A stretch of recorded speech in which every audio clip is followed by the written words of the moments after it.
Assalamualaikum warahmatullahi wabarakatuh. Innal hamdalillah nahmaduhu wa nasta'inuhu wa nastaghfiruh wa na'udzu billahi minasy syururi anfusina wa min sayyiati a'malina. May yahdihillahu fala mudilla lahu wa may yudlil fala hadiya lahu. Asyhadu an la ilaha illallah wahdahu la syarikalah wa asyhadu anna Muhammadan abduhu wa rasuluh.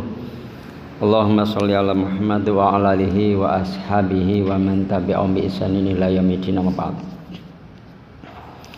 Kita melanjutkan kembali pembahasan tentang belajar dari keluarga Nabi. Kalau pertemuannya lalu kita membahas keluarga Nabi Ibrahim yang sangat banyak dengan doa-doanya yang Masya Allah ya, yang doa-doanya yang kemarin juga seperti tidak masuk akal ketika meninggalkan istri dan anaknya di tengah padang yang nyaris tidak ada pohon kecuali sedikit ya, tidak ada siapa-siapa tapi malah minta buah-buahan. Itulah pentingnya seorang ayah yang memperbanyak doa-doa untuk keluarganya. Dan seorang istri, seorang ibu, ya seorang istri yang ketika suaminya berjuang, ada perintah berjuang di jalan Allah, kemudian meyakini dengan seyakin-yakinnya bahwa Allah tidak akan menyanyiakan. Ya, ketika seorang ibu, ya bagaimana dia ingin mengurus anaknya karena peninggalan Ibrahim hanya sekantong air dan sekantong makanan itu habis, kemudian Nabi Ismail kecil itu menangis ya, kemudian bundanya Nabi Ismail lari Sofa Marwa terus begitu ya, yang hari ini disebut sa'i. Kemudian Allah ternyata memberikan rezekinya itu di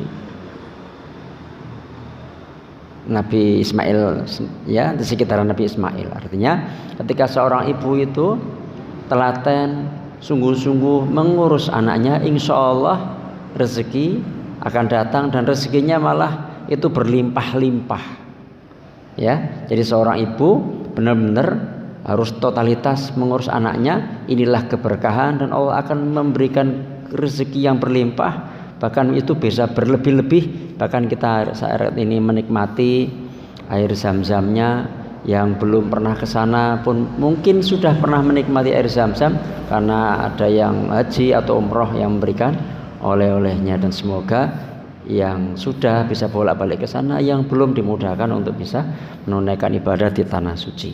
Hari ini kita akan melanjutkan tema belajar di keluarga Nabi Muhammad SAW. Beliau adalah seorang suami untuk beberapa orang istri. Beliau juga seorang ayah untuk anak-anaknya. Beliau seorang kakek untuk cucu-cucunya.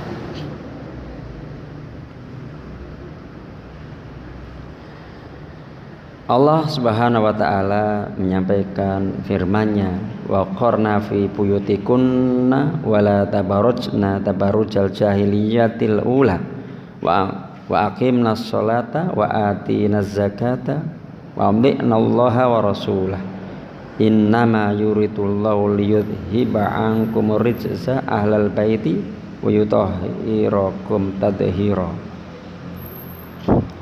Dan hendaklah kamu tetap di rumahmu dan janganlah kamu berhias dan bertingkah laku seperti orang-orang jahiliyah yang dahulu, dan dirikan sholat, tunaikan zakat, taatilah Allah dan Rasul-Nya.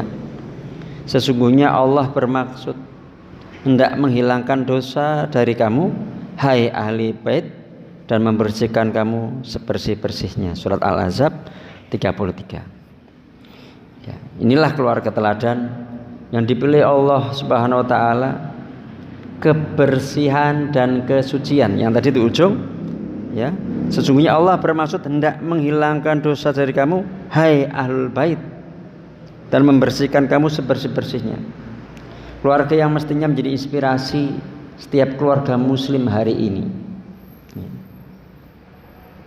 Ketika Allah memberikan firman, menyampaikan firman, sesungguhnya Allah bermaksud hendak menghilangkan dosa dari kamu, hai ahlul bait, membersihkan kamu sebersih-bersihnya, ya. Ini di rumah Ummu Salamah kejadian ini, istri Nabi, nanti kita akan sedikit sampaikan. Maka Nabi memanggil Fatimah, memanggil Hasan, memanggil Husain, kemudian beliau menutupi mereka dengan sebuah kain selendang, dan Ali yang berada di belakang punggung beliau juga ditutupi dengan kain tersebut. Kemudian beliau berdoa, ya Allah, mereka adalah ahlul baitku, ahlul bait, ya. Maka hilangkanlah dosa dari mereka dan bersihkanlah mereka sebersih-bersihnya.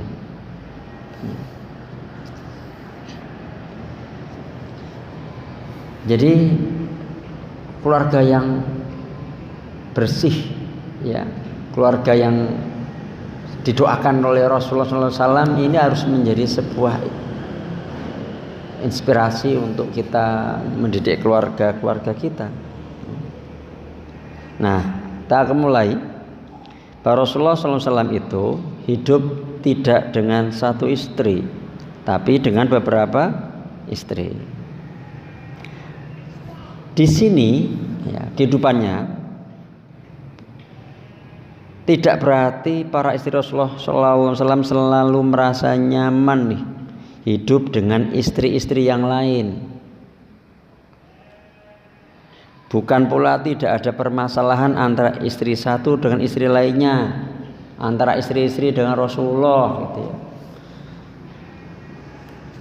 Beberapa hari yang lalu saya di WA ada yang orang ya sudah pingin cerai sajalah, ya. Beberapa kasus poligami gitu ya, yang dua-duanya ini sudah pinginnya cerai gitu ya, konsultasi gitu. Ada enggak gitu ya, ada enggak dari sisi boleh untuk khulu misalnya gitu. Karena kadang-kadang di sisi emosional, saya ingin menikah itu karena ingin bahagia gitu. Semua orang akan begitu, tapi dalam perjalanan rumah tangga tidak ada yang tidak ada persoalan. Tidak ada yang tidak punya masalah, tidak ada yang tidak punya air mata, dan itu ujian masing-masing. Allah memilih sesuai kadarnya, Allah memilih, dan ini ketika diuji tersebut berarti mampu, karena masing-masing mungkin diuji dengan suaminya, ada yang diuji dengan anaknya, ada yang diuji dengan mertuanya, ada yang diuji dengan kesehatannya, diuji dengan ekonominya, ada yang mungkin diuji dengan 2 dari itu, 3 dari itu, enggak hanya satu-satu gitu. Tidak ada yang tidak diuji mulus 100%, enggak ada. Kalau memang seperti itu ya memang belum siap nikah. Karena nikah itu enggak hanya sekedar ya ada naik turun lah, ada suka, ada duka gitu, ya. Permasalahan-permasalahan yang terjadi di keluarga Rasulullah SAW, ya, karena Rasulullah SAW adalah pribadi yang istimewa, sehingga ketika mereka sempat ya dibebaskan, boleh mau lanjut sama aku atau mau cerai, itu sampai ada tawaran begitu ya. Semua istri-istrinya menolak untuk bercerai, padahal saat itu permintaan tentang apa? Uang belanja kurang nih. Masalah ekonomi ini yang hari ini mungkin sebagian dialami oleh sebagian keluarga muslim ini kok kurang nih, dan itu terjadi di keluarga Nabi, minta uang belanja, kemudian ya akhirnya ditawarkan mau cerai gitu ya. Memang begini, tapi karena apa? Tidak mau cerai. Nah, ini untuk para ayah, untuk para suami, jika para suami ini memiliki akhlak yang baik, memiliki kesabaran, memiliki ilmu yang baik, mungkin ketika keluarga diuji dengan ekonomi, insya Allah istri akan siap-siap kok. Sebagian istri itu yang nggak siap itu karena akhlaknya, entah yang selingkuh, entah yang KDRT, entah yang cuek gitu ya. Itu yang membuat tidak baik-baik saja. Sebenarnya sebagian istri-istri insya Allah, mudah-mudahan para ayah ini, mereka itu akan siap. Ya, sudah ekonominya kurang, nggak tanggung jawab, KDRT bisa marah-marah gitu. Marah teladani ini.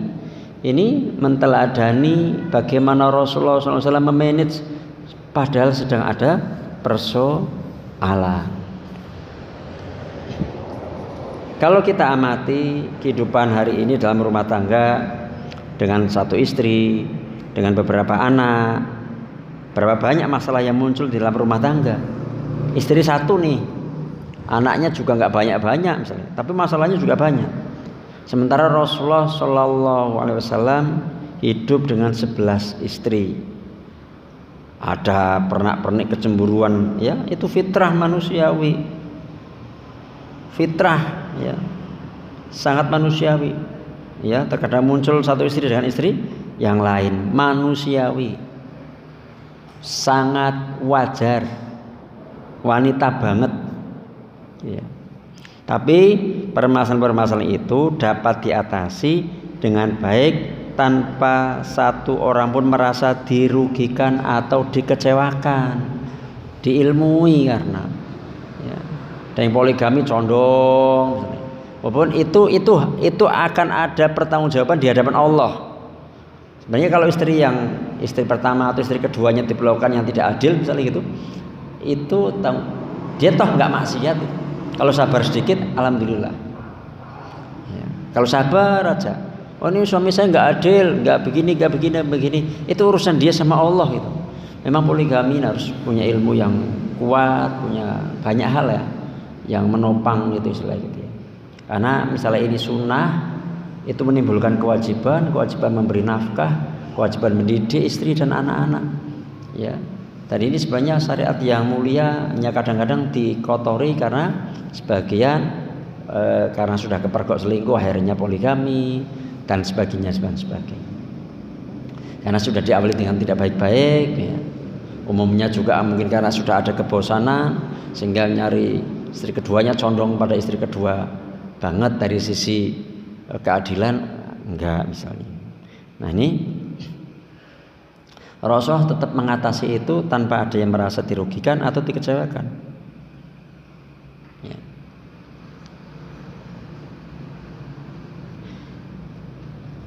Tadi saya ingatkan lagi, ya, ketika Rasulullah agak gundah, ya, saat para istri meminta tambahan harta,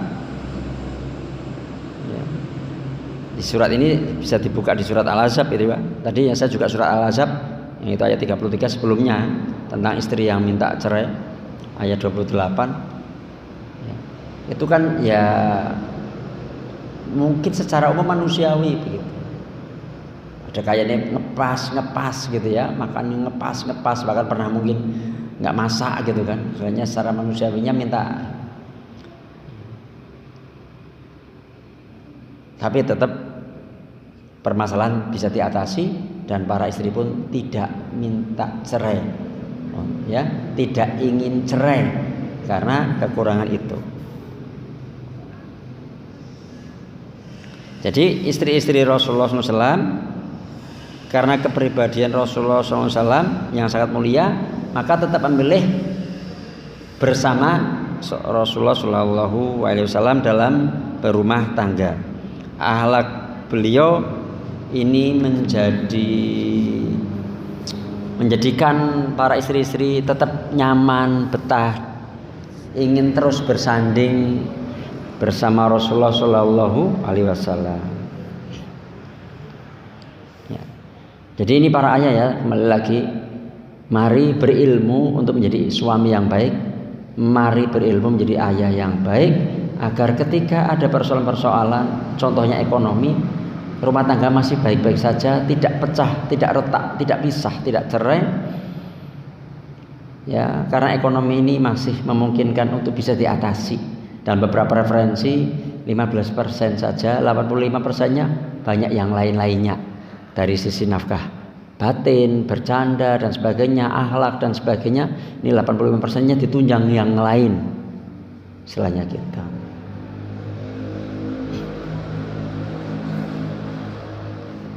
Para wanitanya jangan dikasarin, jangan di KDRT atau didiemin, dicuekin, kayak itu juga enggak. Insya Allah Insyaallah begitu para ayah ya. Nah, para istri sabar manakala memang sedang ada ujian-ujian ekonomi, insyaallah doakan sehingga ini menjadi teladan hari ini supaya tidak mudah pada bercerai karena masalah ekonomi ya. Karena ketika punya suami, nanti suami yang akan menjadi tameng di neraka istilahnya gitu istilahnya, karena suaminya dulu ya. Kalau nggak ada suami akhirnya ada kesempatan masuk surganya dengan dari pintu mana sajanya, agak effortnya gimana karena kan ada mentaati suami di situ. Jadi jangan mudah-mudah kalau sedikit emosi terus cerai gitu ya. Jadi ketika saya sampaikan harmoni care hadir itu supaya yang sedang tidak baik-baik saja bisa harmoni kembali, bisa bersatu kembali. Kalau udah Ustaz, saya udah mantep cerai, itu jangan konsultasi ke saya gitu. Kalau pingin baik-baik saja silakan datang, tapi kalau sudah mantep nggak usah ngirim-ngirim apa supaya saya mengiyakan cerai gitu ya. Kadang-kadang kan butuh Ustadznya boleh nih ya, saya sebenarnya enggak gitu. Tapi kayaknya saya didesak gitu ya, dikirimin sesuatu supaya saya mengiyakan baru dia tambah mantep, enggak gitu. Saya akan mengupayakan supaya ya, yang sedang ada persoalan bersatu kembali. Kecuali memang saya memungkinkan, sekali lagi pernah saya sampaikan, yang kasus LGBT memang saya sarankan cerai, atau memang suaminya zina nggak tobat-tobat gitu istilahnya gitu ya, saya sarankan cerai atau nggak sholat misalnya. Tapi kalau yang lain-lain masih memungkinkan ya dikembalikan. Itu tentang Rasulullah. Sekarang kita akan belajar para bunda tentang istri-istri Rasulullah. Pernikahan Rasulullah SAW dengan istri-istrinya adalah pernikahan dengan pemetaan kebutuhan yang jelas. Pernikahan pertama Rasulullah SAW dengan Khadijah yang dikaruniai 6 orang anak adalah pernikahan orang yang tepat di saat Rasulullah SAW butuh penopang dakwah, merintis, meletakkan pondasi dakwah. Wanita yang selalu mendukung perjuangan Rasulullah SAW dengan dukungan utuh sempurna jiwa raga harta ya. Di saat orang-orang mendustai, nggak percaya kalau Rasul itu Nabi, mencemooh Nabi, maka Khadijah radhiyallahu anha adalah orang yang pertama beriman tanpa keraguan, percaya. Lah nek wis ora percaya karo bojo. Nah, para ayah, kembali lagi di sini. Langsung prakteknya, para ayah, ayolah jadi teladan yang baik sehingga istri itu percaya, nggak buka HP pun percaya nggak akan selingkuh, percaya kalau misalnya pergi keluar kota juga nggak mampir-mampir. Jadilah begitu, ya sehingga kalau apa-apa ya udah percaya sebagaimana Khadijah percaya pada Rasulullah SAW. Ya, kamu mengatakan Nabi, ya saya beriman, ayo misalnya gitu. Sehingga dipercaya, jangan memang kadang bohong apa dan sebagainya sehingga istri kadang-kadang ini beneran apa enggak, udah. Maka ini begitu ya. Nah kalau memang suaminya oke gitu, percaya, jangan curigaan. Jadi hatinya tentram, ya saya dukung mas.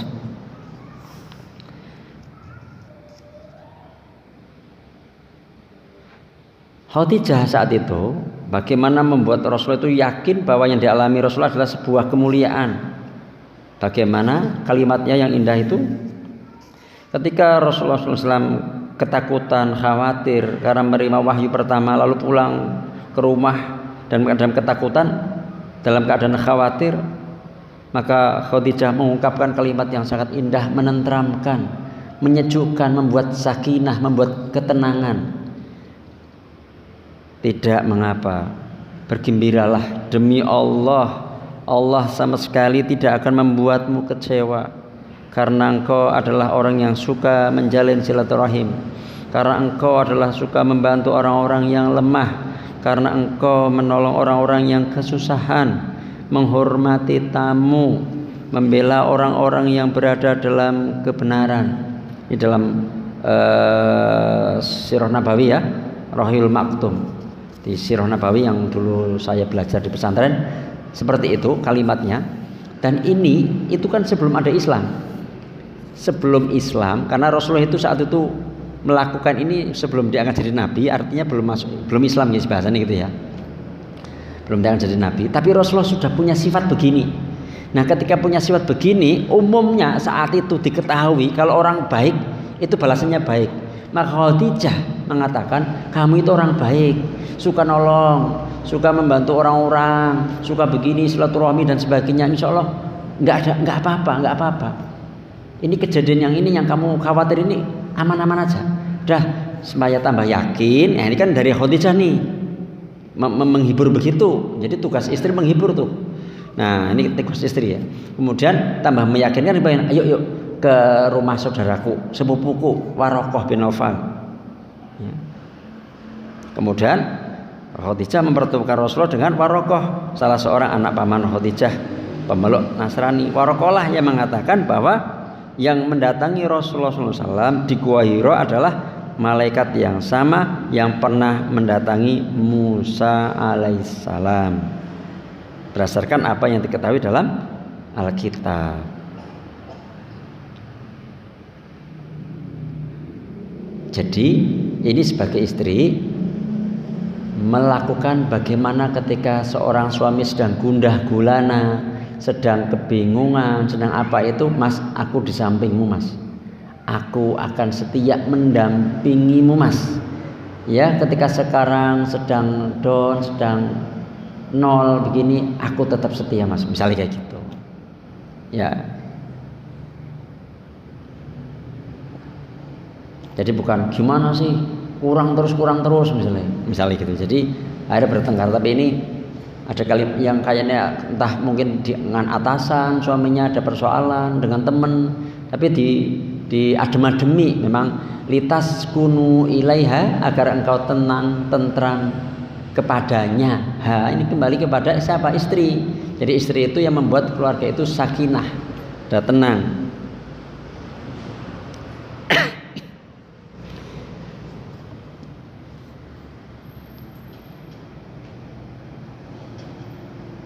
Tentang Khadijah luar biasa seperti itu ya.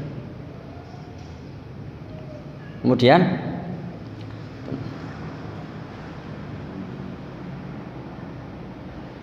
ada keutamaan Khadijah yang lain ya.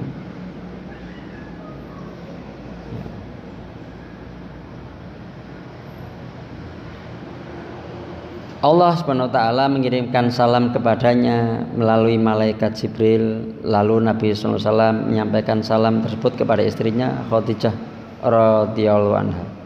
Imam Bukhari dan Muslim meriwayatkan hadis dari sahabat Abu Hurairah radhiyallahu anhu. Beliau radhiyallahu anhu berkata, Jibril mendatangi Nabi sallallahu alaihi wasallam, wahai Rasulullah, ini Khadijah telah berjalan menuju kepadamu seraya membawa lauk atau makanan atau minuman. Apabila dia telah sampai kepadamu, jadi itu dikabarkan sebelum Khadijah sampai kan.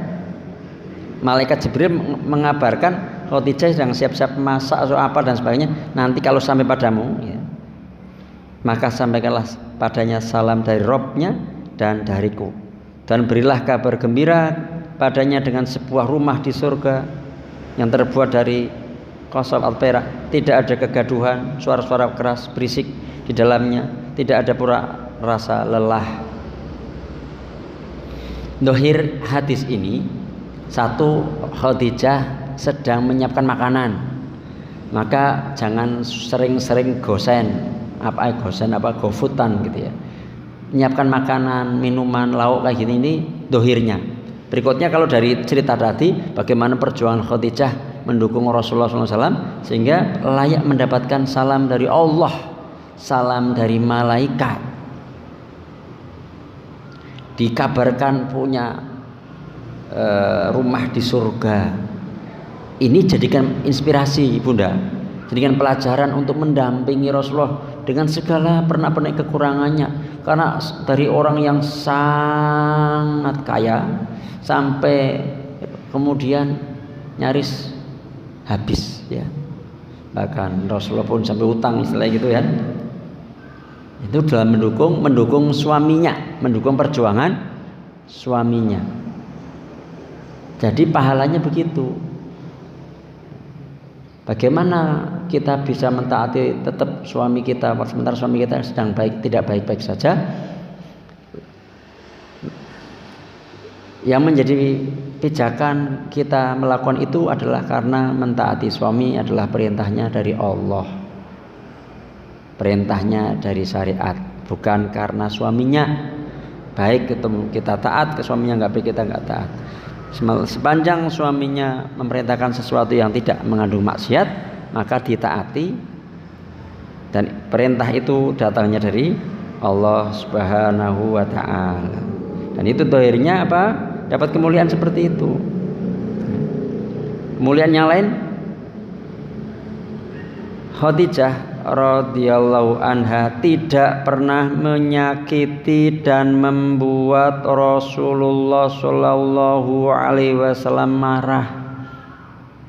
Sifatnya pokoknya lembut, tunduk, padahal kalau di awal-awal nikah kemungkinan Khadijah lebih sugih bahasanya gitu ya.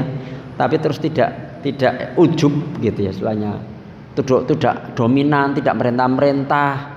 Ya, tapi bagaimana membuat Rasulullah itu senantiasa senang, tentram gitu ya, bahagia karena kelembutan atau penghormatan Khadijah kepada Rasulullah Shallallahu Alaihi Wasallam. Ya.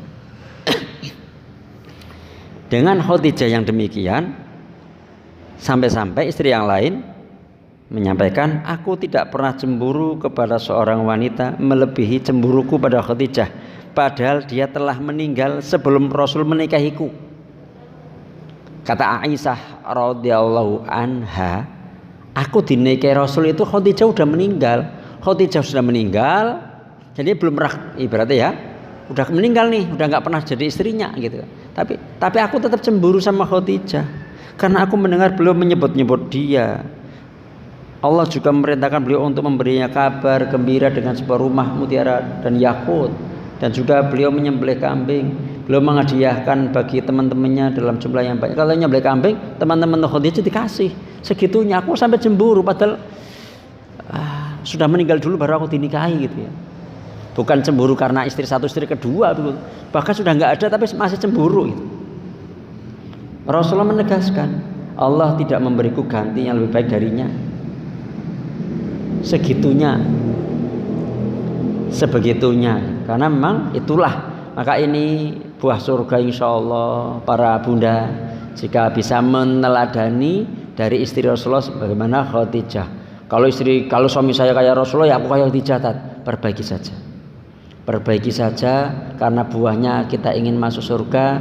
Ada ujian-ujian kita lewati insya Allah dengan perubahan-perubahan bunda yang semakin baik ya, memposisikan seperti itu, barangkali bisa jadi suami yang belum mendapat hidayah akhirnya dapat hidayah ya, akhirnya dapat hidayah. Sebagaimana kalau ini kan karena memang wataknya baik ya, kemudian karena hikmahnya, pengabdiannya Khadijah kepada Rasulullah, kemudian Rasul mendapatkan wahyu gitu kan, menjadi istri seorang nabi gitu.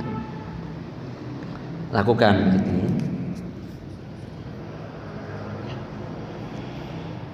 Berikutnya itu Khadijah saya cukupkan sedikit. Setelah Khadijah tiada, Rasulullah SAW menikah dengan Saudah, wanita yang tua ya, namun beliau radhiyallahu anha pandai dalam mendidik anak, karena memang saat itu dibutuhkan untuk mendidik anak-anaknya Rasulullah yang lain yang sepeninggal Khadijah. Rasulullah SAW membutuhkan Saudah untuk mendidik anak-anak yang ditinggal oleh Khadijah.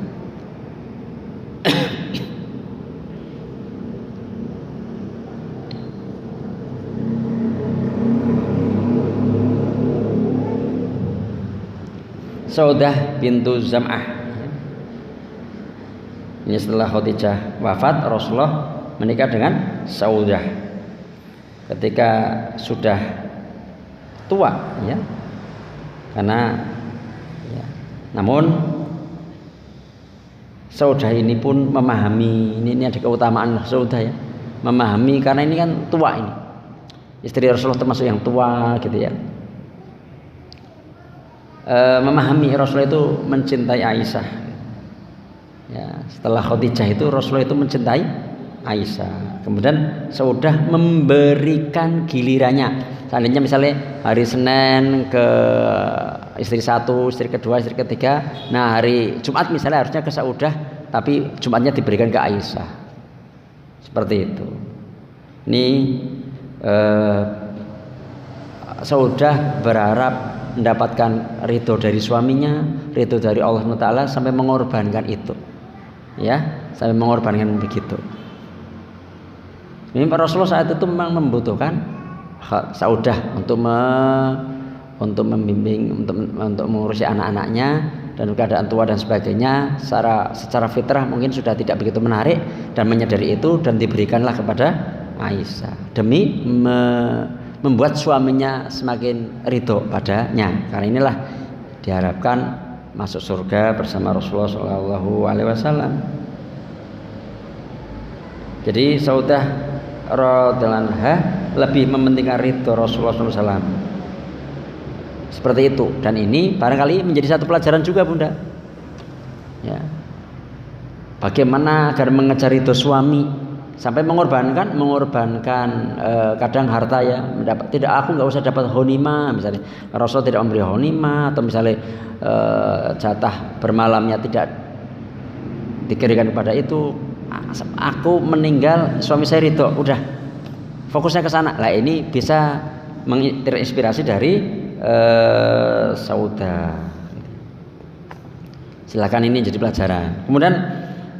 Kemudian Rasulullah SAW membutuhkan Aisyah yang sangat muda, cerdas, energi, sosok yang kelak menjadi guru besar bagi kaum muslimin dalam waktu yang lama. Semeninggal Rasulullah SAW 47 tahun lamanya, Aisyah nantinya meriwayatkan sekitar 2000 lebih hadis yang menjadi rujukan banyak ilmu bagi para sahabat dan tabi'in.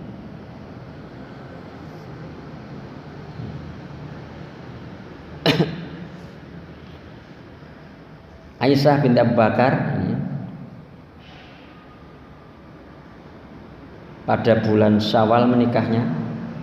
Saat itu Syawal itu kayak di Jawa ini bulan Suro, bulan Muharram, jadi pada nggak mau nikah ya, untuk apa namanya, untuk menepis tatayur gitu ya, merasa sial di bulan Syawal. Rasulullah malah menikahi Aisyah di bulan Syawal 2 tahun sebelum hijrah ke Madinah.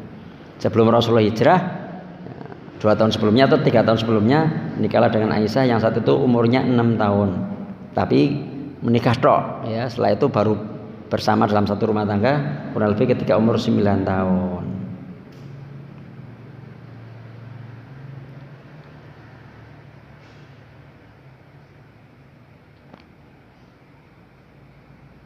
Di antara keistimewaan Aisyah radhiyallahu anha adalah beliau merupakan istri yang paling dicintai Rasulullah SAW, sebagaimana yang diriwayatkan oleh Bukhari Muslim.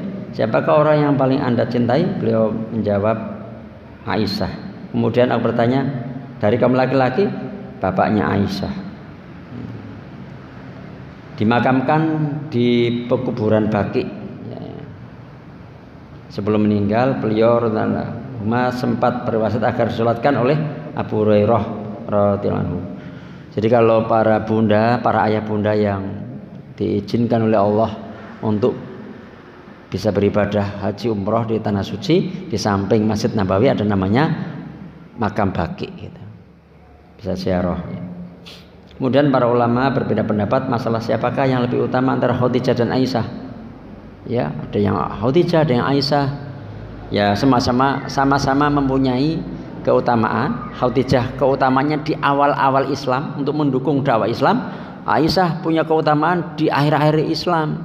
Ya. Dengan bahkan setelah Rasulullah wafat itu istilahnya, maksudnya di akhir-akhir Rasulullah ya. Nah, setelah Rasulullah wafat masih menjadi guru ya bagi ulama-ulama, bagi sahabat yang lain dan sebagainya. Jadi memang sampai seperti itu ya.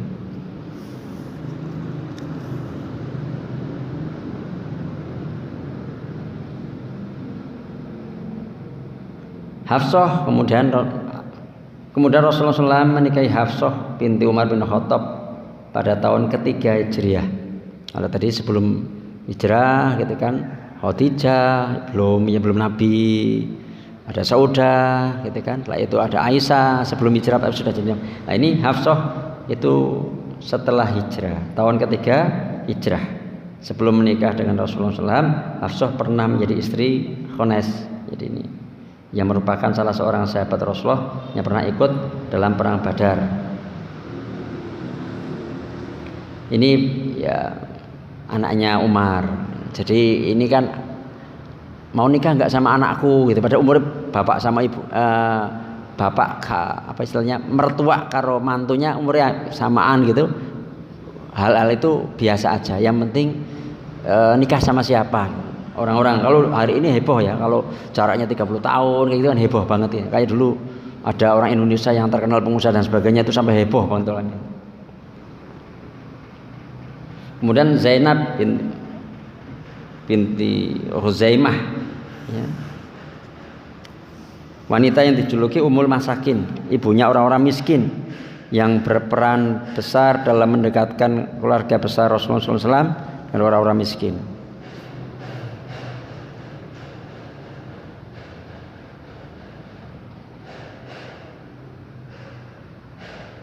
Ini jadi istri yang gemar beribadah, sedekah, dia mengurusi orang-orang miskin. Ya, mungkin mau mengurusin apa gitu ya. Ini jadi diambillah salah satu inspirasi, saya mau meneladani istri Rasulullah. Semuanya saya ambil sedikit-sedikit, tapi ini saya condong seperti Aisyah, condong seperti Khadijah, condong seperti ya Zainab gitu. Ini dijadikan pelajaran untuk para bunda semuanya. Dan Ummu Salamah yang bernama Hindun binti Abu Umayyah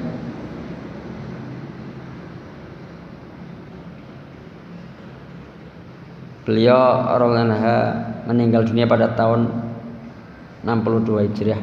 Beliau radhiyallahu dikuburkan di kuburan Baqi ya. Ini menikah pada tahun keempat Hijriah. Di antara keutamaan Ummu Salamah radhiyallahu adalah Jibril alaihissalam pernah datang kepada Nabi sallallahu alaihi wasallam, sedangkan Ummu Salamah radhiyallahu sedang ada bersama Rasulullah SAW ya. Jadi bisa melihat malaikat alaihissalam dalam rupa salah seorang sahabat. Jadi ini bisa ketemu melihat malaikat ya. Ummu Salamah salah satunya ya, salah satunya. Zainab binti Jahsy, selanjutnya Rasulullah SAW menikah Zainab binti Jahsy, anak dari bibi Rasulullah yang bernama Aminah bintu Abdul Muttalib. Sebelum menikah dengan Rasulullah SAW, Zainab, nah ini keutamaan Zainab ya. Zainab radhiyallahu menjadi istri Zaid. Zaid ini salah seorang bekas budak Rasulullah SAW ya, bekas budak dimerdekakan. Jadi Zaid menikah dengan Zainab, tapi kemudian bercerai mereka. Ini kejadian hebohnya ya, karena ini sahabat Nabi yang bercerai. Sahabat Nabi yang bercerai. Kemudian Zaid menceraikan Zainab. Allah Azza wa Jalla menikahkan Zainab dengan Rasulullah langsung dari atas 7 lapisan langit. Karena dalam surat Al-Ahzab 37, nah ini surat Al-Ahzab 28, 33, ini sekitar itu ya. Di keluarga Nabi ini surat ini ya. Maka tatkala Zaid telah mengakhiri keperluan terhadap istrinya, menceraikannya, kami kawinkan kamu dengan dia. Kemudian Rasulullah SAW ya ke tempat Zainab, ini sudah dikawinkan langsung dinikah langsung oleh Allah SWT ya.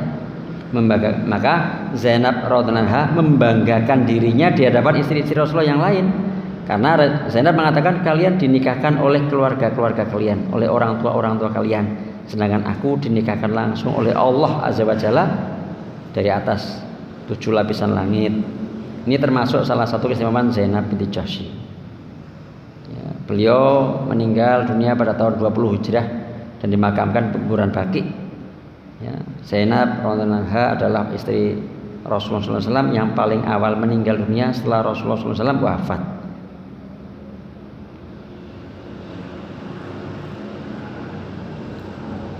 Kemudian Juwairiyah bin Al-Haris, dia merupakan tawanan pada perang Bani Mustalik dan masuk dalam bagian ghanimah Sabit bin Qais Sabit bin Qais membebaskan dengan syarat dia harus membayar sejumlah uang. Rasulullah SAW melunasinya lalu menikahinya pada tahun ke-6 Hijrah. Dan beliau radhiyallahu anhu meninggal dunia pada tahun 56. Di antara keutamaan Juwariyah, kaum muslim membebaskan 100 budak dan tawanan yang memiliki hubungan kekeluargaan dengan Juwariyah. Sampai seperti itu ya. Ketika mereka tahu beliau dinikahi oleh Rasulullah, saudara-saudaranya Juwariyah, waduh ini berarti masih saudaranya istrinya Rasul kan, berarti langsung dibebaskan, dimerdekakan. Ini salah satu berkah Juwariyah ya bagi kaumnya karena dinikahi oleh Rasulullah dan tawanan perang. Ummu Habibah yang bernama Romlah bintu Abi Sufyan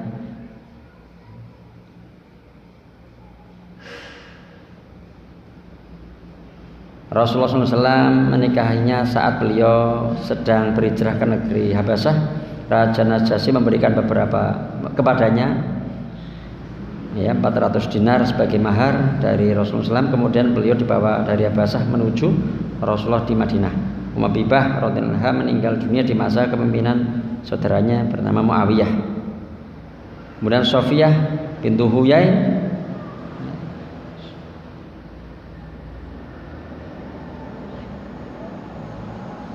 ini Sofiyah bintu Huyai bin Akhtab tetua Bani Nadir dari keturunan Harun bin Imran saudara Musa alaihissalam. Berdasarkan ini berarti dia adalah anak Nabi Harun, pamannya seorang nabi yaitu Nabi Musa dan suaminya juga seorang nabi yaitu Nabi Muhammad sallallahu alaihi wasallam. Ya, jadi suaminya seorang nabi dan keturunan itu adalah Nabi Harun. Sofia ini termasuk wanita paling cantik di dunia. Pada awalnya dia adalah seorang budak dari tawanan perang, kemudian Rasulullah SAW menikahinya dengan mahar, dibebaskan, dimerdekakan dari status budak. Ini termasuk bagian dari keutamaan beliau. Ya. Terakhir Maimunah bintu Haris. Beliau adalah wanita terakhir yang dinikahi oleh Rasulullah SAW. Rasulullah SAW menikahinya pada tahun ke-7 Hijrah setelah umroh. Kemudian beliau meninggal di daerah ya pada tahun ke-4 43 Hijrah di masa kekuasaan Muawiyah. Ya, sudah jauh. Ya. Ini istri-istri Rasulullah, maka para bunda bisa mengambil peran-peran ya, menjadikan pelajaran-pelajaran ini singkat-singkatnya, dan silakan bisa diperluas sahabat-sahabat wanita atau istri-istri Rasulullah dengan buku-buku yang mendukung gitu ya, karena ini fokusnya kan untuk bisa masuk surga, mau meneladani yang bagaimana menjadi seorang istri, menjadi seorang ibu. Ini dari sisi tadi Rasulullah, kemudian istrinya gitu ya. Nah sekarang kita akan masih bahas lagi ya, masih agak beberapa hal ya. Dari seorang suami istri tadi kan, suaminya yaitu Nabi, kemudian istri kita bahas akhlaknya Rasulullah, kemudian kita tadi membahas beberapa keutamaan para istri-istri Rasulullah. Nah kemudian di sini kita akan membahas tentang ke anak-anak gitu. Allah SWT telah menugerahkan Rasulullah SAW adalah 7 orang anak, 6 orang dari Khadijah dan 1 orang dari Maria Al-Qibtiyah, seorang budak. 3 anak laki-laki Rasulullah meninggal pada saat mereka masih sangat kecil, dan alhamdulillah hikmahnya anak laki-lakinya meninggal. Kalau hidup kayak apa yang sekarang meninggal? Artinya kalau yang sekarang ngaku keturunan Nabi berarti di jalurnya Hasan sama Husain. Hasan Husain bin Ali bin Abi Thalib ya. Keputuskan tidak ada bin Rasulullah misalnya. Tapi kan orang sudah ada yang mengatakan Habib-Habib dan sebagainya itu kan, yang hari ini mungkin dites DNA ternyata mungkin palsu apa dan sebagainya ya. Karena kita memang disuruh menghormati Ahlul Bait, betul Ya, tapi ada yang sampai seperti ini. Nah, ini kalau jalur laki-laki masih hidup kayak apa? Karena nasabnya nggak putus gitu. Sampai nabi begitu. Memang hikmahnya ya. Hikmahnya luar biasa. Ini ya Hasan Husain ini aja yang orang-orang Syiah sampai seperti itu gitu ya. Yang ada yang sampai begitu, ada orang-orang Syiah yang hari ini begitu. Ada Habib-habib yang dikulturkan seperti itu gitu.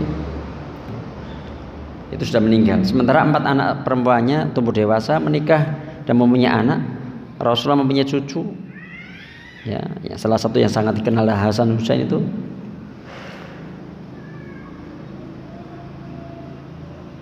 Jadi anak perempuan Rasulullah SAW 4-4-nya adalah wanita yang solehah. Maka kemarin kita belajar dengan Nabi Ibrahim itu bagaimana mendidik Nabi Ismail sama Ishak. Ya, mendidik laki-laki bahasanya gitu ya. Kemudian Rasulullah itu berarti banyak di sini pelajaran mendidik anak perempuan. Anak perempuannya semuanya solihah. Ya. Sukses mendidik anak semuanya. Tidak benar ketika ada satu yang gagal kemudian wajarlah masa semuanya netes, enggak. Bagi mindset kita harus semuanya harus netes, semua harus baik. Semua harus soleh dan soleha. Ini jadi sebuah pelajaran untuk seorang orang tua, ayah dan bunda. Jadi mendidik anak-anak harus selesai. Kalau perempuan sampai menikah serahkan ke suaminya. Kalau laki-laki sampai balik terus menikah dan sebagainya, jadi yang benar yang baik. Kemudian, nah ini sebagian menjadi persoalan adalah ketika menjadi seorang eyang, kakek, kadang-kadang malah menjadi kita itu berbeda cara didik kita sama mbah itu nek eman apa-apa dituruti, jualan jaluk apa dituruti, ini dituruti lah. Sekarang posisi kakek, posisi eyang, mbah, ini kita akan belajar dari Rasulullah SAW dalam ya ada unsur mendidik atau mengasuh cucunya Hasan Husain. Selain itu terus berlanjut kepada Hasan dan Husain yang dalam sejarah dicatat sebagai cucu dengan kebaikan akhlak yang mengagumkan. Dalam banyak riwayat mereka berdua juga tumbuh dalam pengarahan dan pendidikan Rasulullah SAW. Ini pelajaran tersendiri buat kita sebagai seorang kakek, sebagai seorang nenek. Ketika usia pernikahan ini berlanjut, Allah SWT menganugerahkan cucu, maka upaya kita untuk melahirkan generasi yang soleh pun tidak boleh berhenti. Kita masih memiliki tanggung jawab besar dan keterlibatan yang signifikan untuk mengantarkan cucu kita menjadi pribadi-pribadi yang mulia.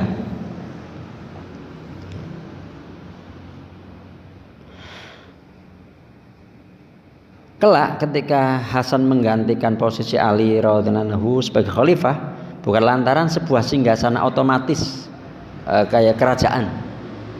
Tapi hari itu siapapun yang ditanya tentang orang yang paling pantas menggantikan Ali radhiyallahu anhu, semuanya pasti akan mengatakan Hasan. Siapapun sepakat bahwa kemampuannya memenuhi syarat kriteria kebutuhan pemimpin saat itu.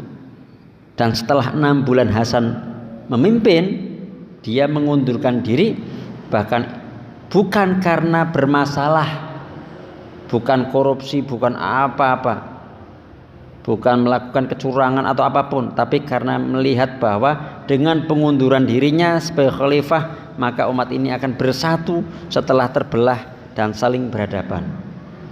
Setelah Hasan mengundurkan diri, tersebutlah tahun pengunduran diri Hasan disebut Amul Jamaah atau tahun persatuan.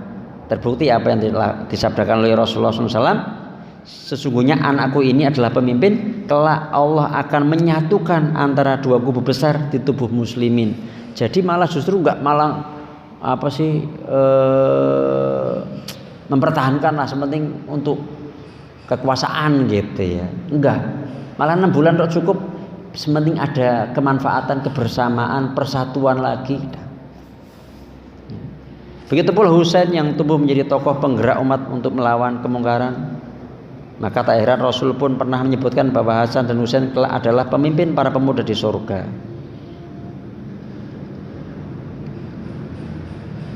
Ya.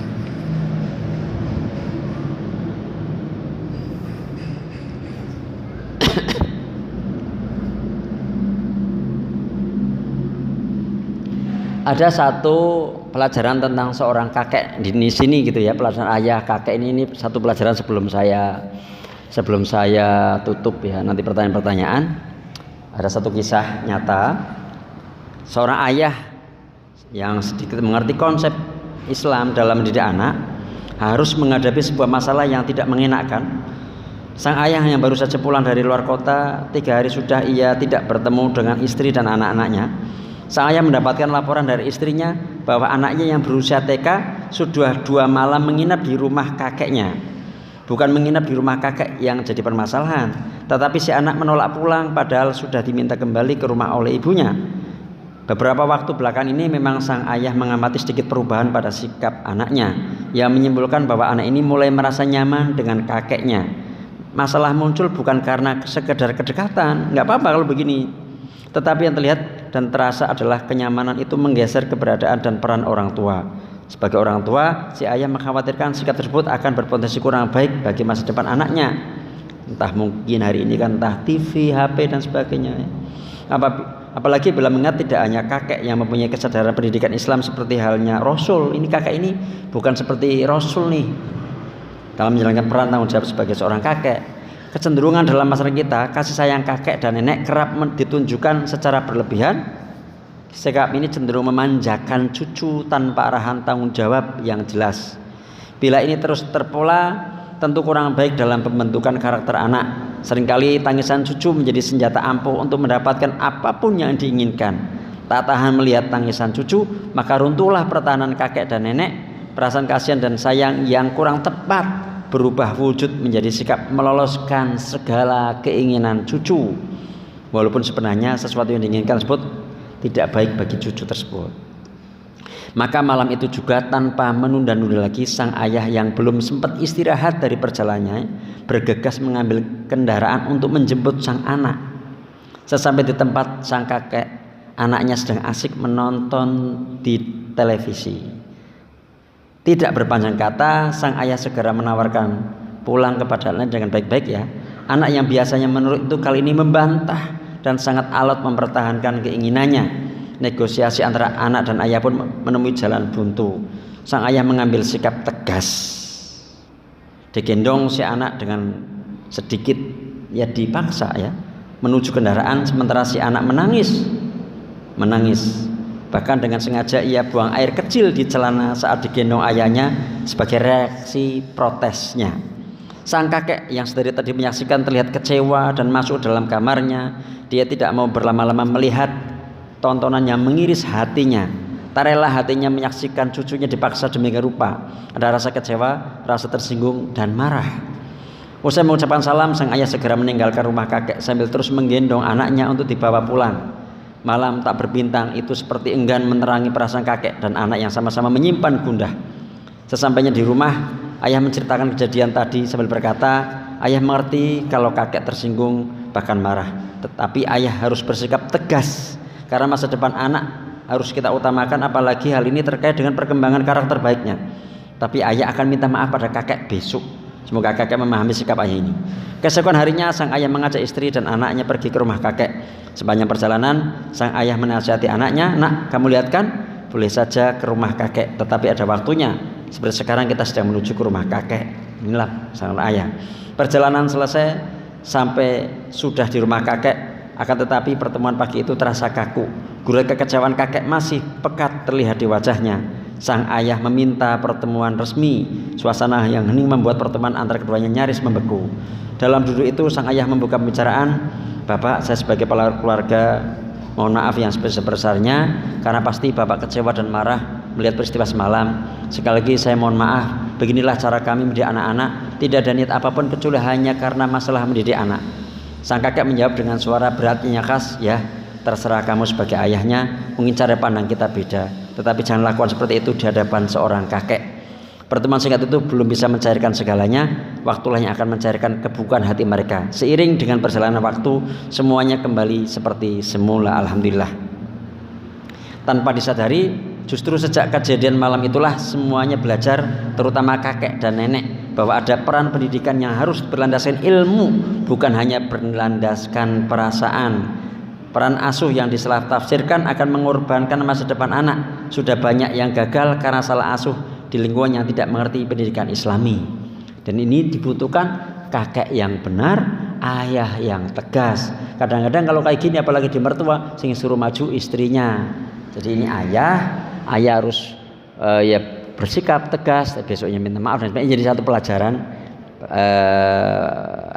untuk pendidikan bagaimana Rasulullah SAW dengan sebagai seorang suami, sebagai seorang ayah, sebagai seorang kakek, itu seperti itu gitu ya. Ini mudah-mudahan menjadi satu perhatian ya untuk semua para ayah bunda untuk belajar di sisi mendidik anak dan sebagainya. Memang ada yang mungkin nggak enak, nggak nyaman, tapi kalau kita karena nggak enakan, tapi anak-anak kita terus kemudian akhirnya tidak berbakti kepada orang tua, bantah dan sebagainya. Ini bahaya ya. Kita akan buka pertanyaan-pertanyaan di luar tema hari ini. Bagaimana hukumnya bila seorang wanita pergi safar untuk umroh yang pertama tanpa adanya mahram, apakah diperbolehkan? Dan juga untuk wanita yang bekerja sebagai pemandu atau pembimbing yang akan bolak-balik safar. Ini ada perbedaan pendapat di antara para ulama, ustadz begitu ya. Ada perbedaan pendapat gitu ya. Ada yang mengatakan karena ini sebenarnya ada yang mengatakan karena walaupun tidak ada mahram tapi ini aman, karena yang dikhawatirkan tidak aman karena pergi sendiri, karena ini kan rombongan bareng-bareng. Ada ulama lain, seingat saya Syekh Utsaimin, kalau umroh pertama hukumnya wajib ya. Haji hukumnya yaitu rukun Islam. Umroh itu juga wajib, bukan sunnah. Yang umroh pertama gitu. Nah, pun kalau Syekh Utsaimin menyampaikan jika wanita itu sudah tidak ada mahram, maka itu sudah gugur kewajiban. Itu sampai seperti itu ulama. Ada yang berpendapat demikian. Tidak ada mahram itu berarti gugur kewajiban. Ya, jadi seperti itu. Jadi saya sendiri tidak mana yang rojih. Saya tidak kuat. Hanya kemarin memang saya ikut yang hati-hati sehingga saya menemani istri saya. Ya kemarin sebenarnya saya sudah enggak gitu ya, karena istri saya ada rezeki yang untuk bisa umroh, akhirnya saya menemanin gitu ya. Jadi saya milih yang begitu karena ada juga kan ada pernyataan yang suami saya membolehkan ke Ustadz ini. Suami yang membolehkan begitu berangkat sendiri berarti suamimu enggak punya cemburu begitu ya. Ini wallahu a'lam bishawab gitu ya. Wallahu a'lam bishawab ya. Demikian ya, saya mungkin silakan dirujuk ke beberapa asat-asat yang lain gitu. Tapi memang ada perbedaan pendapat dan ada yang membolehkan, termasuk nanti umroh satu safar boleh bolak-balik apa tidak gitu kan. Kalau sudah mumpung di sana, jadi kemarin pun di antara kami ada satu keluarga yang keluar dari Tanah Haram gitu, menuju Tan'im itu Masjid Aisyah, kemudian niat lagi gitu ya. Dan memang saya lihat Syekh bin Bas boleh, dalam ulama yang lain enggak boleh begitu. Kayak kemarin saya umroh saya untuk mbadalin ibu saya yang sudah meninggal. Kalau saya keluar, karena memang kemarin city tournya itu memang keluar menuju ke sana, sehingga silakan mulai di sini bisa niat yang mau badal umroh gitu ya, yang mau umroh lagi gitu. Saya bisa saja di situ untuk mbadalin bapak gitu. Tapi saya ya Allah, saya izinkan saya ke sini lagi dengan uang saya lagi, dengan tenaga saya lagi, saya bisa mbadalin untuk bapak saya gitu. Saya meminta untuk yang berikutnya untuk mbadalin ayah saya, minta saya berharap begitu gitu ya. Ya, jadi saya tidak mengambil pendapat yang membolehkan. Walaupun ulama ada Syekh bin Bas begitu. Jadi memang kadang fikih luas seperti itu ya. Nah, saya kadang mengambil yang lebih hati-hati. Wallahu a'lam bishawab. Bagaimana menyikapi suami yang sudah poligami tanpa izin, sementara sebagai istri yang sudah ngaji tetap hancur dan ingin terus berbuat kebaikan dalam berbakti dan menyayangi suami ya. Saya lihat videonya Ustadz Khalid ketika ditanya, ya bilanglah sama istri gitu. Kalau mau poligami ya bilang, walaupun memang tidak ada syarat untuk izin, tidak ada syarat, sah saja. Tapi rumah tangga kan untuk hidup bahagia gitu ya, ngomong gitu kan, karena ini nanti nggak umpet-umpetan gitu kan, nggak bohong kayak gitu. Dari sisi itu, kemudian ya jangan, kalau memungkinkan kedua jangan siri, tetap pakai sehingga istri mengizinkan apa, terus ya diilmui dan sebagainya, sehingga nanti sama-sama mendapatkan buku nikah dan sebagainya. Nah, kalau punya anak, kalau Indonesia administrasinya kesulitan, hancur dan ingin terus berbuat kebaikan, ya wajar kadang-kadang merasa tidak diadili. Jadi begini prinsip ya, kalau suami itu tidak adil, itu sudah ada hukuman nanti, ancaman nanti akan menceng jalannya atau apa dan sebagainya.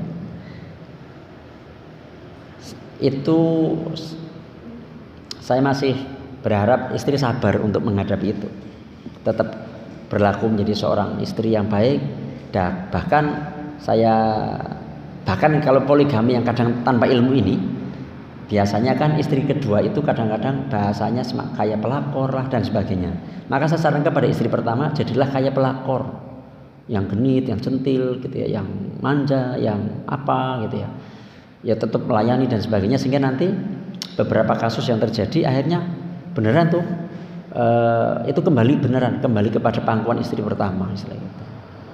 Ya, urusan Anda tidak adil itu urusan Anda sama Allah, Mas. Ini bahkan misalnya itu poligami masih ada aman ya. Kalau yang zina hanya selingkuh, urusan Anda selingkuh, urusan Anda sama Allah, Mas.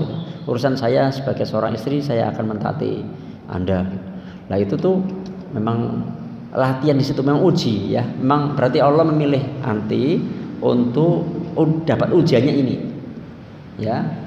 Dipilih ya, salah satu yang saya dapatkan kan, saya diuji dengan anak, saya punya anak yang istimewa gitu ya, ada anak yang meninggal begitu ya. Saya tidak diuji, mudah-mudahan ya Allah tidak menguji saya di sisi suami istri gitu ya. Bisa diuji dengan anak dan sebagainya gitu ya, masing-masing. Saya kuat di sini, saya belum tentu kuat di sana dan sebagainya lah. Lah nanti yang diuji dengan dengan suami yang poligami, yang mungkin kurang ilmu apa dan sebagainya, itu kalau tenang insya Allah, oh ini mampu saya mampu melewati ini gitu ya. Terus sambil berusaha berdoa, zikir, banyak sholawat, banyak istighfar, sholat malam, insya Allah baca Quran dan sebagainya, insya Allah nanti ada ketenangan ya. Ketika ada setan ngembos-ngembosi, kayaknya saya mau cerai aja nih gitu, itu kadang-kadang logikanya betul, tapi bisa jadi nanti setelah itu menyesal betul.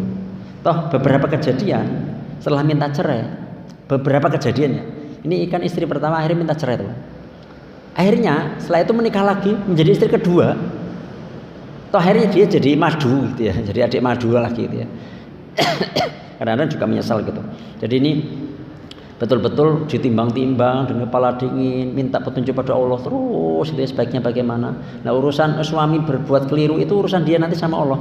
Fokus, saya tidak maksiat kan, saya hanya berbakti, saya menjalani ini sebagai seorang istri. Toh ketika dia ke sana berarti saya bisa istirahat, ya tidak ngurusi suami dan sebagainya, yang capek suami bolak-balik dan sebagainya gitu. Ini benar-benar untuk konsultasi, benar-benar, dan konsultasinya jangan sama istri yang sedang sakit hati, jangan sama suaminya. Kalau begitu menaruh pancen pada gitu, nanti akhirnya malah akan mendukung gitu ya untuk cerai, tapi konsultasinya sama yang tidak ada masalah gitu ya. Wallahu alam. 1, 2. Kalau sudah terjadi perceraian di mana pihak istri yang menggugat dengan adanya uzur syar'i dan saat itu belum ngaji, sekarang yang sudah mulai belajar ilmu agama, apa bisa diikhtiarkan karena sudah menggugat dan takut dengan dosa tersebut? Ya sudah, kalau memang sudah ini ya nanti berdoa kepada Allah, kan bisa akhirnya bisa dapat suami lagi dan sebagainya gitu ya. Bisa ya mintalah sama Allah Subhanahu wa taala gitu ya. Bisa, karena belum tahu dan sebagainya gitu. Tapi sebenarnya kan ada udzur syar'i sebenarnya. Adanya udzur syar'i kan memang sebenarnya boleh kan. Memang boleh, termasuk yang tidak dosa. Kan ada ancaman barang siapa wanita yang minta cerai itu nanti tidak bisa mencoba surga gitu. Tapi yang tidak ada alasan gitu. Makanya ada enggak alasan? Kalau suaminya enggak sholat, suaminya ini boleh kan. Tapi kalau suaminya enggak, hanya karena perasaan cemburu, enggak siap dipoligami, enggak siap ini kayak gitu. Makanya ini benar-benar dan kalau memang ada udzur syar'i, mudah-mudahan Allah memang tidak dan itu tidak dosa, aman. Kalau memang saat itu memang sebenarnya tidak ada udhur syar'i, ya kita tobati. Wallahu a'lam bishawab. Bagaimana menyikapi suami yang suka berbohong? Sudah diingatkan berkali-kali, tetap diulang lagi. Sementara istri jadi merasa tak dianggap dan merasa disepelekan. Ini perasaan, ya. Sekali lagi, yang bohong sana, prinsipnya kita yang bukan maksiat. Dia bohong, ya Allah berikanlah hidayah ya Allah, berikanlah hidayah ya Allah, gitu ya. Ya memang supaya ya tadi itu ya, milih suami yang agama dan akhlak, gitu ya. Karena tadi saya sampaikan di awal-awal, istri itu sebenarnya akan betah kalau agama sama akhlak ya, walaupun ekonominya nggak baik-baik saja. Tapi kalau udah agamanya kurang baik, akhlaknya kurang baik, walaupun kaya, akhirnya ya bohong lah, ya inilah apalah dan sebagainya gitu. Kalau bohong terus itu tanggung jawab suami, dan istri tidak ditanya. Istri tidak harus bertanggung jawab nanti di akhirat gitu ya. Dia akan menghadap Allah dengan perbuatannya. Nah, kalau memang ada hal-hal yang menjadi dia terkorbankan atau terdolimi karena kebohongan itu, berdoalah kepada Allah, karena doanya mustajab, doa yang baik ya ada suami dapat hidayah, atau ya Allah beri petunjuk bagaimana saya bisa menjalani ini dengan sebaik-baiknya, atau diberikan apa sesuai dengan harapannya, bisa menunaikan ibadah haji, umroh dan sebagainya, apapun itu seperti itu. Toh sudah diingatkan gitu ya.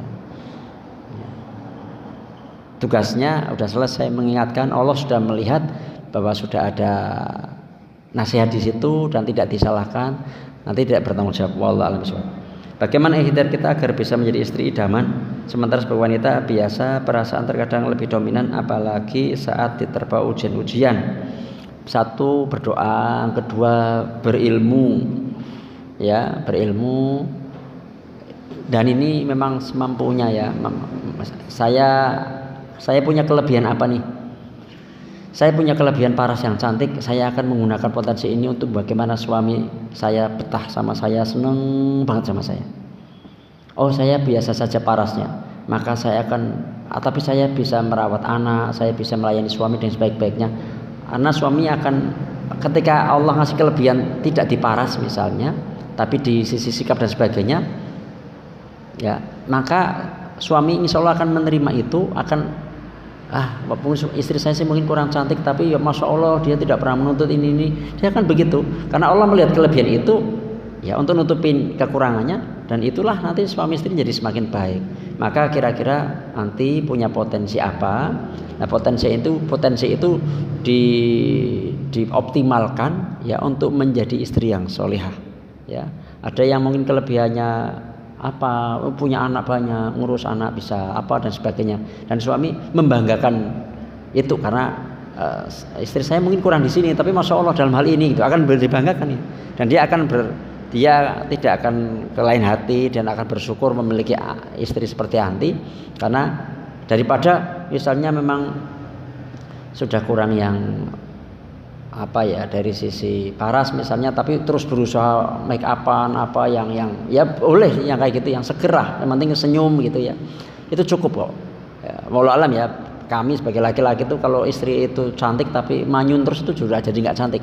Tapi kalau biasa kemudian murah senyum gitu ya, penuh keikhlasan, itu jadinya memang sejuk dipandang mata, dan akhirnya bisa ketutup yang lain-lain ya. Jadi berilmu dan lakukan dengan ilmu itu diamalkan. Oh, saya mentaati, saya menghormati. Oh, tadi tidak pernah menyakiti gitu. Tidak pernah menyakiti. Sudah yang tua dan sebagainya. Oh, saya mencari ridho Allah. Ya, saya jelas tua nih, mungkin tidak cantik, hitam misalnya gitu ya, misalnya. Kemudian bagaimana nih saya mendapati ridho suami tetap sama saya. Oh ya udah Rasulullah, gilirannya untuk Aisyah saja. Rasul kan jadinya tambah ridho kayak gitu. Wallahu alam ya, wallahu alam bishawab. Mungkin seperti ini yang bisa kami sampaikan. Jika ada yang kurang bisa japri-japri apa istilahnya untuk apa namanya, yang untuk lebih detail ya. Karena kadang kalau tidak dua arah, artinya tidak, maksudnya begini Ustaz gitu, mohon maaf gitu, jadi kurang memuaskan misalnya jawabannya. Wallahu a'lam bishawab. Subhanakallahumma bihamdika asyhadu an la ilaha illa anta astaghfiruka wa atubu ilaik. Assalamualaikum warahmatullahi wabarakatuh.